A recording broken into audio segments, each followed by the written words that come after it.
umada huridiyo nabada haba الله تعالى وبركاته نبضي دغيستيال ميل كسته oo aad naga daawanaysaan badaafaha dunida dacladii saba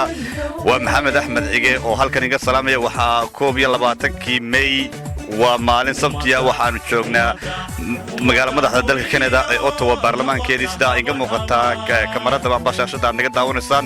waxaana runtii si toos ah nagala socotaan TV-ga Google TV oo halkan saaxiibkay Awaale Engineer Awaale oo iga duubayo aan aad ugu mahad celinayo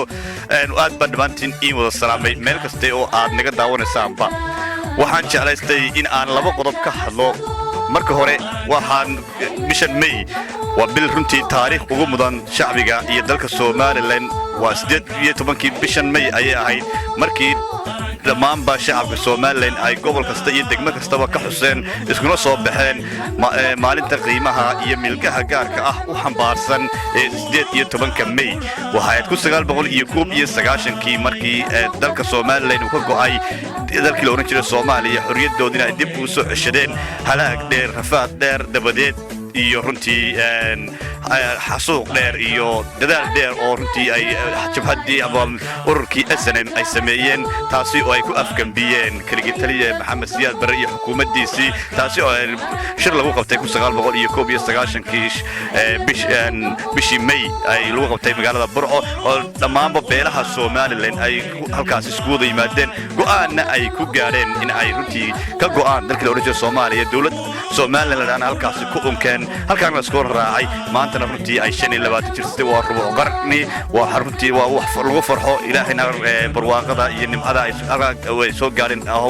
ay laha u siyaadiyay ayaan leenahay shacbiga Soomaaliland runtii haddaba magaaladan Ottawa ee aynu ku sugannahay iyadoo dhammaan badaafaha dunida si laga xusay oo caawadana aynu joogno 22 laga xusayo dalka Mareykanka oo runtii magaalada Ohio oo si weyn la isku soo baxay haddaba habeen dambe ayaa si weyn looga xusayaa magaaladan Ottawa ee aan joogno taasi oo runtii aad ka dareemayso shucuurta dadka iyo qulubta Soomaaliland dadka ku sugan oo aad dareemayso say runtii ay u diyaar garoobayaan xafladan qiimaha iyo mulkaha gaarka u xambaarsan shacbiga Soomaaliland oo halkaasi oo dadaal badan oo gudida aan la kulmay runtii hawshaasi wada ku jirtana hawsha qabanqaabadeeda Engineer Maxamed Maaci iyo runtii gabadha ambassadorka oo wakiilka Canada u fadhiya Luula Ismaan oo runtii hawl aad iyo aad u adag u wado intaan بدن runtii soo dhabar adeegay haddana kulli ay gabagabadeeda ku dhow yihiin iyagana runtii in shacbiga Soomaaliland mahadnaq gaar ay siiyaan mudan haddaba waxaan ogeysiinaynaa amba u sheegaynaa in habeen dambe ay dhacayso xafladii inta badan la sugayay dhammaanba shacbi weynaha reer Soomaaliland ee magaaladan Ottawa ku sugan ay runtii naawilayeen waxaana xafladaas ay ka dhacaysaa 13 Prince of Wales 1315 Prince of Wales waa goobta loo yaqaano Hellenic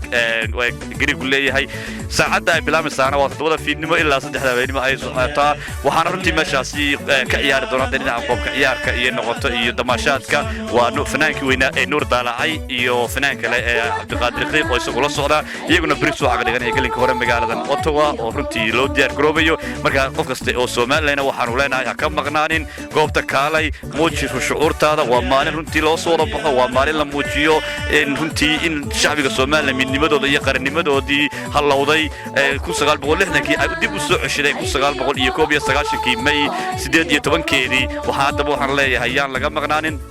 rooliya caruur dhalinyar iyo waayeelba iyadoo garbaha la saysto oo si wada jirana runtii loo muujinayo habeen dambe hal isku yimaado sidoo kalena runtii waxaan jecelahay inaan halkan uga gudbiyo waxa goobta sida aan ka warqabo imanaya dad safiira ah oo dad wufuud ka socota dalkan aynu joogno Canada oo iyagu runtii ku dhiiriday in ay yimaadaan kana soo qayb galaan shacbiga Soomaaliland habeen dambe ay la iidaan taasi oo runtii iyadana sharaf iyo qiimo u ah in taariikhda Soomaaliland ay halkaasi habeen dambe ay ka bartaan iyaguna runtii ay ka sheegaan wixii iyo runtii ay u aqoonsan yihiin Soomaaliland iyo tarka ay mustaqbalka tari doonaanba iyo wixii ay la qabanayaanba dalkan curdinka ee Soomaaliland runtii dadaalka badan inta badan ku jiray haddaba reer Somaliland ee magaalada Ottawa jooga waxaa gudidu ay uga codsanaysaa in habeen dambe aad timaadaan ka soo qaybgal fiican shucuurtiina muujiya sidoo kalena dhamaanba waxa runtii aanu leenahay dadka taageerayaasha ah ama jecel dadaalka ay Somaliland samaysay dalalka jaarka sida Djibouti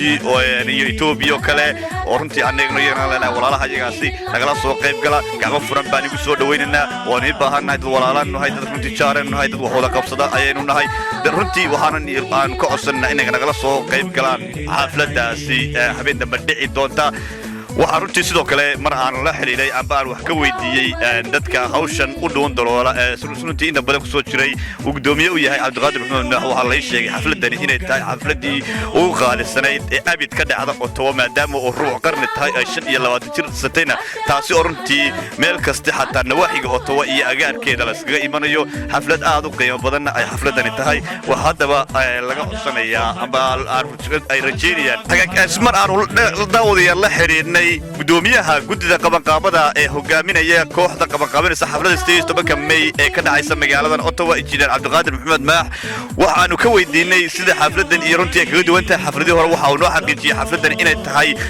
rubuc qarni oo Somaliland rubuc qarsanatay maadaama 25 sano ay jirtay haddaba daawadayaal waxa uu noo tilmaamay amba waxa xaqiijiyay in ay u furan tahay xafladani sida milgaha loo soo agaasimay dhammaan dalalka jaarka ah dadka ka socda haday noqoto dalka walaalaha reer Djibouti ummadeedu runtii ay aad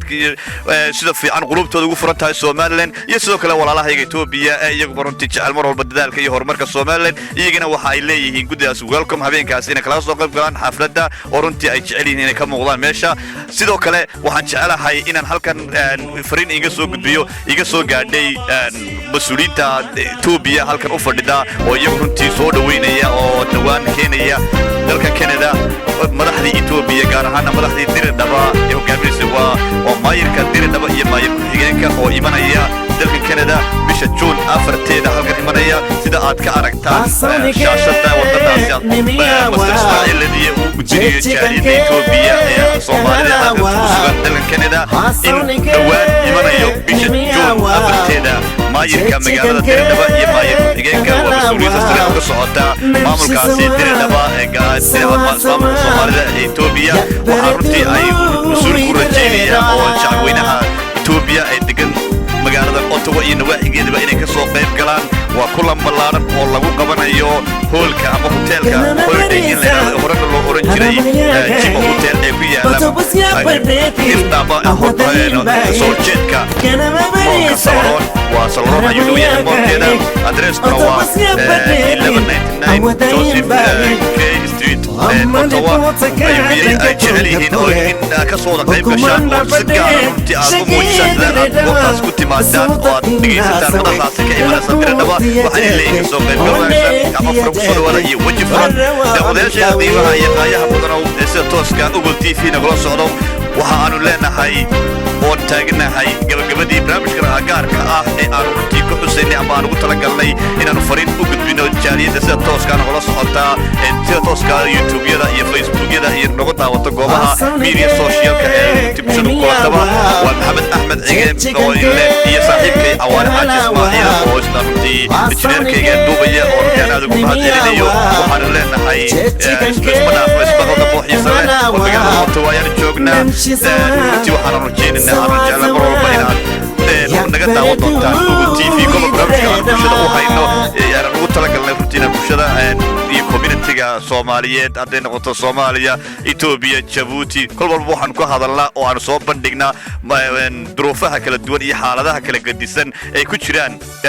dadka jaaliyadda dalalkaasi ka soo kala jeeda ama Soomaaliga marka guud la isku yiraahdo ummadda Soomaaliyeed ee degan magaaladan Ottawa iyo nawaaxigeedaba mar walbana xaaladooda iyo goob kasta iyo ku sugan yihiin waan soo gudbin doonaa sidoo kale waxa aad nooga daawan doontaan mar walba oo aad ku xidhnaan doontaan shaashada aan ku leenahay YouTube-ka ee Google TV sidoo kalena facebooka google facebook.com aad arki doontaan sidoo kalena waxaa si toos ugu dhageysan doontaan oo aad haddaad oo tawa joogto 93.1 FM CKCU oo aad soo galno axadii 6 fiidnimo anagoo hawada ka baahna 7 fiidnimo waa 93.1 FM ayaad naga dhageysan kartaan halka daawashadana TV-gan caalamiga ah Google TV waxaan leenahay isma dhaafno ismaqal dambe xiiso leh waa Maxamed Axmed Cige iyo saaxiibkii Cawaale Xaaji Ismaaciil oo inga tagaya salaamu calaykum wa rahmatullahi ta'ala wa barakaatuh qaranka haybada ku gabo qaranka qulubta qura oo heli ka noqday ha qura